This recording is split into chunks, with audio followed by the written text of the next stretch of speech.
special online COVID-19 edition of the Working Lunch. Using social distancing and technology, we are taping our first show individually here from our respective locations. Michaela, how have you been? I have been great. I have been balancing working and being a teacher. I think I my teaching job within 2-3 hours on the job, so that's been a little tough having a 6-year-old at home. But it's been fun. It's been challenging, and for the most part, it's been okay. And what about you and yourself? What have you been up to?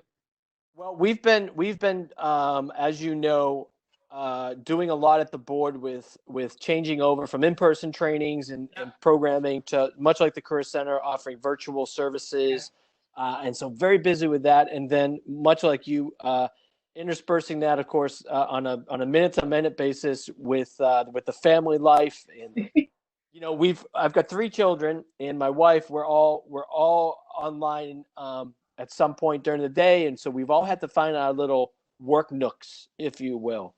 Right. And so mine is you can see here. I'm in my room. I've strategically placed the books there over my shoulder, and so I see you're positioned yourself in your kitchen. It looks like in front of what a lot of people think is a spice rack, but you're asserting it's not. No, this is my pasta and lentils and beans collection here above my shoulder. As you can see, process of elimination. This is the only quiet place in my house. Gotta go with the flow. Gotta go with the Well, flow. I still think it's a spice rack, and I've tweeted out as much hashtag Michaela's spice rack controversy. So this is a special edition, and as such, we wanted to highlight some of the as probably most of our viewers know, Worcester has really, as it usually does in times of need, come together in an amazing fashion, Yes. and help leading that effort. 2 local leaders that have really done great work on this. 2 of our top nonprofit leaders. We have Liz Hamilton from the Worcester Boys and Girls Club, and Dave Connell from the YMCA of Central Mass. And so, welcome to the Working Lunch special edition, David and Liz. Thanks for being with us today. Welcome. Thanks for joining us.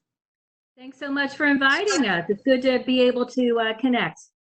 Yeah, always an opportunity to get a chance to meet with everyone, especially on a virtual basis. So glad to be with you. Thanks for the invitation to have this virtual lunch and a chat. Well, I am in both of your facilities in normal times fairly often. Certainly, Liz, you do a lot of great have a lot of great events that you host in your facility, and David likewise. And I also get a chance to head over there to maybe do a little boxing, maybe do a little workout.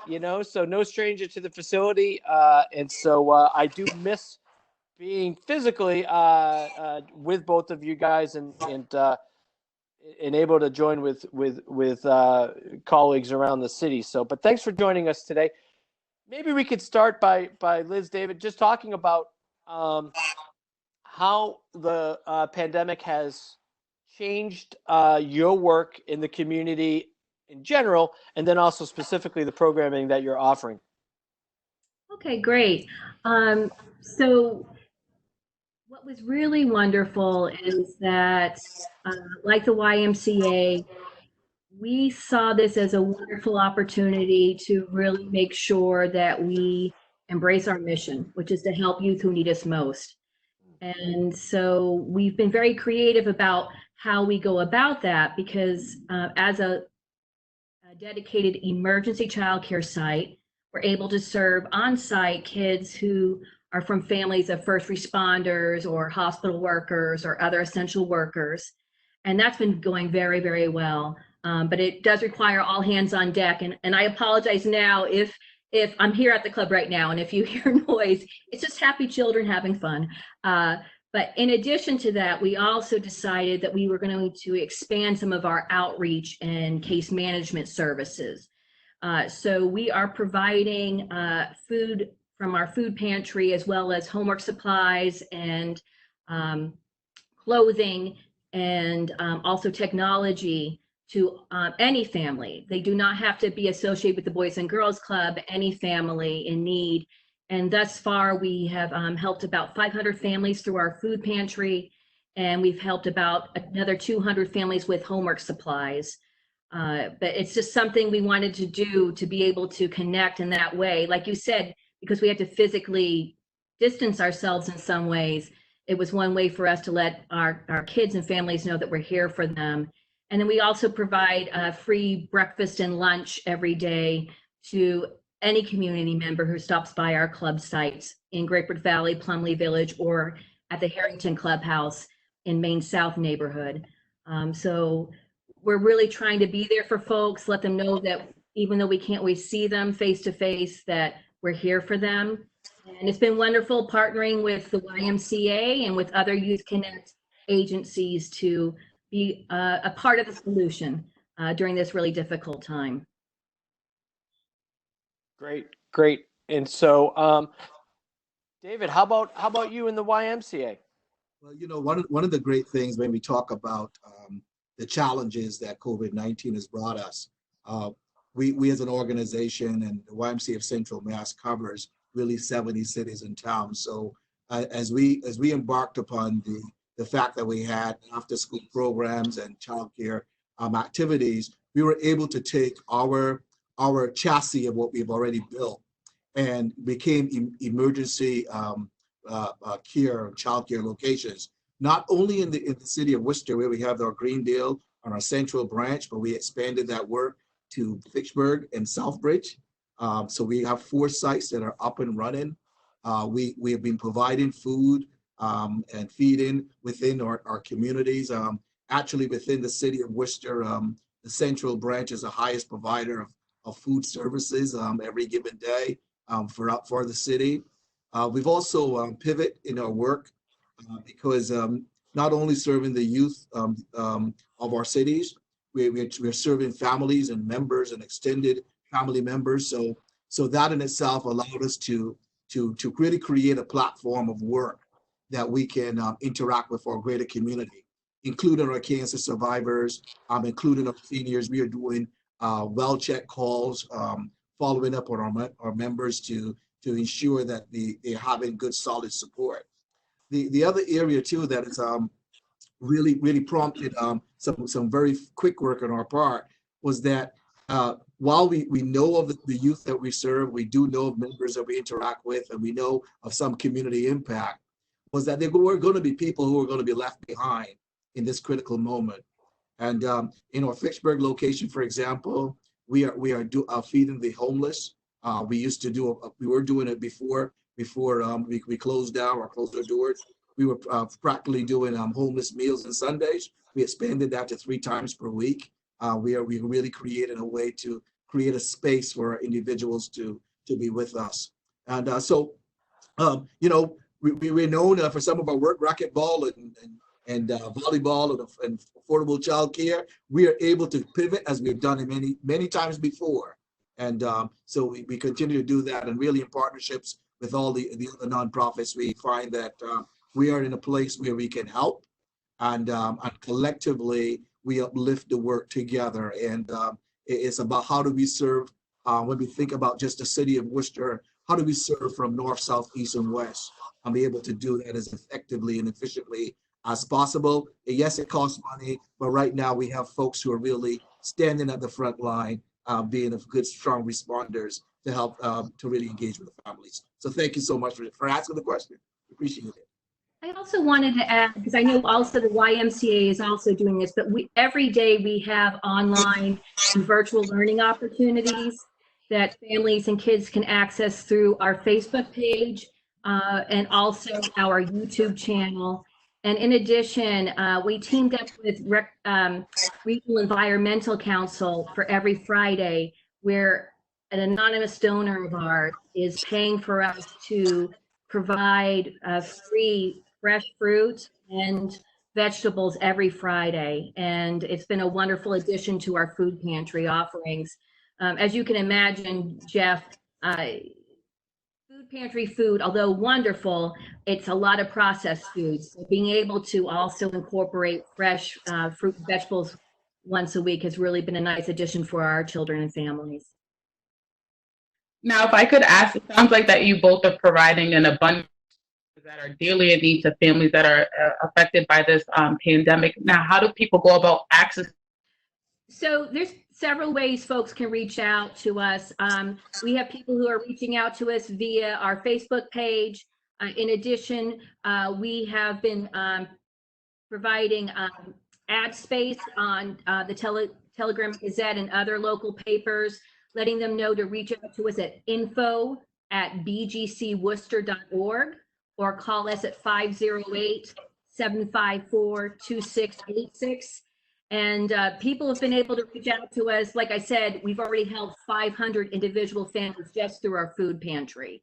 And then over 1,000 families a week for lunch and breakfast. So I think the word is getting out, but we want to make sure we're not leaving anyone behind. That's why it's been great to have other organizations like the YMCA, YWCA, Guild of St. Agnes, Packagug Acres, all working to make sure that we have that emergency childcare. So it's been a wonderful collaboration with so many wonderful nonprofits. And so it certainly isn't just Boys and Girls Club or YMCA. It's really so many different organizations doing what they do best and providing that service for children, families, and individuals. And I just want to be clear also that individuals can come to the Boys and Girls Club to ask for help. We're not going to turn anyone away. You know, and to that point, our website, ymcaofcm.org, has a number of set of information. In addition, if you call our 508-755-6101, it will prompt just to leave messages for us, and we will definitely get back to individuals. My email address is always available, president@ymcaofcm.org, and we'll make sure we triage all of that information to the appropriate places. And for the emergency childcare, we'll also list it with the state, and we are able to respond very quickly for those slots that are available. And we will continue to find a way to, especially for the emergency care, to find additional space to make that happen. We still have a location that should we need to open that territory, we will do so. It's in our Westboro area. And so when we find the opportunity to do so, we will most likely bring that site online. But right now, the need has not been there to do so. But certainly serving 4 different sites really has shown us that we can interject in an area that really needs this service at this time. And of course, as of yesterday, we know that our young people will be out of school. Right. So now we believe the need will continue to really press upon us. And so we are going to be as creative as we can be to ensure that we respond to the needs of the community. So this question, I guess, goes for either of you. In terms of the emergency childcare, who is eligible right now? Is it just first responders and healthcare workers, or does it include folks that maybe are working in the grocery stores and that kind of thing? Well, we title it essential workers. So that would be grocery store workers, delivery truck drivers. It would include folks who are in maintenance, folks who are housekeepers. So it's not just first responders, and it's not just hospital workers. It's really anyone that has to work right now and is considered an essential worker based on what Governor Baker and his team has decided is a definition for an essential worker. And again, if folks go on the EEC website, the Early Education and Care website, they will see the list of all the essential workers, and they'll know whether they are eligible for help. In addition, it also includes DCF. So if a DCF social worker contacts us and says there's a family or a foster family that needs respite care, we also can provide them with emergency child care. So I would just recommend that people check the EEC website, which is on the state website, for more information on that.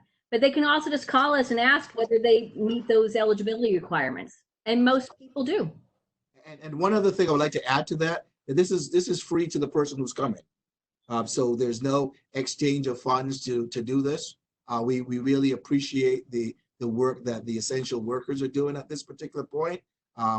So these sites are free to the person who's receiving them. Obviously, we are working diligently to find the appropriate funding to continue to do so. But right now, it's about how do we save lives, and how do we protect and care and provide a safe environment for especially in that particular program, for our young people to go through and still have a learning experience while their family members out there being at the front line.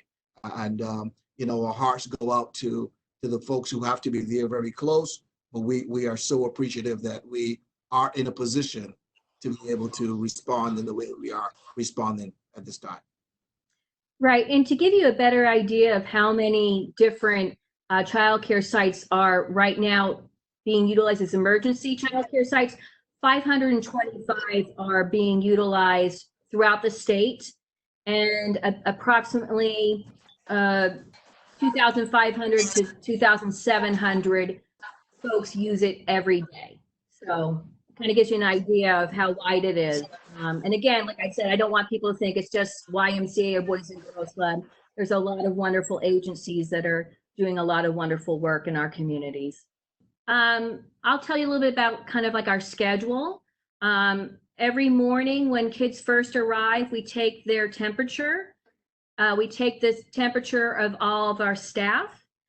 We have nurses who are volunteering through Worcester Public Schools. I want to give a shout out to Ellen Capstick and the nurses at Worcester Public Schools who come every morning and take everyone's temperature. In addition, as soon as you arrive, you have to wash your hands again.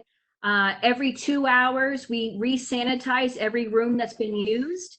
Every time someone utilizes the bathroom, we have to re-sanitize the rooms. All staff wear masks. And the only folks that can come into our building beyond the vestibule are staff that are assigned to work that day and the children. Even the parents have to stay in the vestibule or outside. And the reason being, we just really are trying to do our very best to make sure that we don't spread anything and that we keep our kids and staff as safe as possible. As you know, there's risk with any type of work right now. And even if you just go to get gas or get food at a grocery store, there is a risk.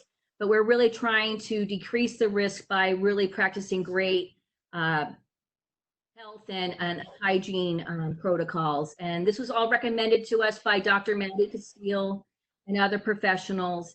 And then for folks who want food, they stay in their car, we drop off the food by their car, and then they come out and get it. So there's no contact with the food pantry.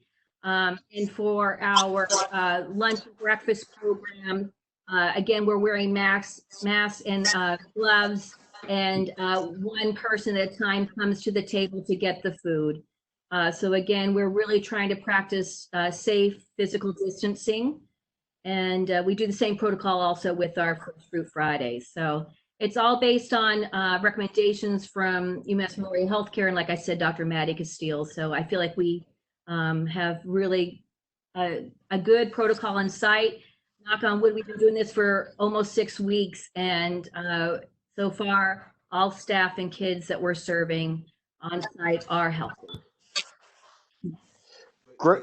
The only other thing I would add to that, and we are certainly following similar protocols. The piece that I would add is really the physical distances in regards to our students, in the childcare programs, is that because some of our spacing is quite large, we are even able to spread them out even broader than we would have before. And I think that's really a place that, as we transition into the future, that will be very critical as we become online over the next several months. And so that's really a very deliberate approach, and our website will show some of those activities and what it looks like, because the nature of children is really to get together and hug and be close, and it's a completely different skill set that we develop in a very quick space of time to do so. But the protocols are very consistent across the board, and we're certainly making sure that everyone is as safe as can be. Right. So if you serve infants, you can only have 5 infants in a room. If you serve toddlers, the recommendation is 8. And then for preschool and for school age, only 10 kids in a room. And Jeff, like you've said, you've been to our sites. You know, we normally have a lot more kids in a room, but we really are adhering to those guidelines. Well, thank you. And we do have about a minute left here. But before we wrap up, and we're speaking with Liz Hamilton from the Boys and Girls Club and David Connell from the YMCA of Central Mass. Speaking of the future, I know that both of you have been involved in the Youth Connect program. And I believe, David, you're a past chair of that group. And Liz, I think you're the current chair. Can you speak to maybe briefly just what the thinking is now, or what the update is on what the future might hold for that? I'll start, and Liz is certainly, as we're still continuing now as things just developed yesterday. Very quickly, we anticipate that summer will be very important. We also know that social distancing is critical, but we also know that we do have the locations and the fields to make that a part of what we do.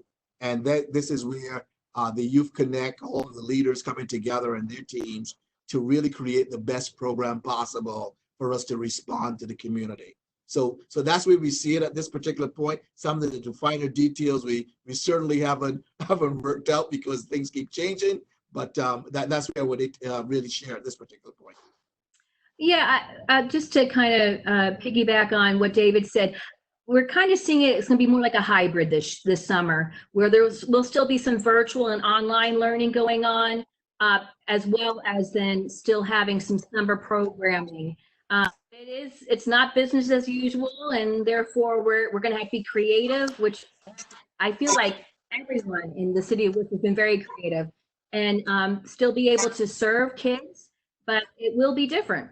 But it needs to be, but we can still make it fun. We can still make it educational. Great. Well, I'm not sure. I think we may have lost Michaela along the way here. As you know, virtual setups can be a bit spotty at times still. But thank you so much for coming on the Working Lunch and for being with us on this special segment to talk about all the programming that you guys have been doing.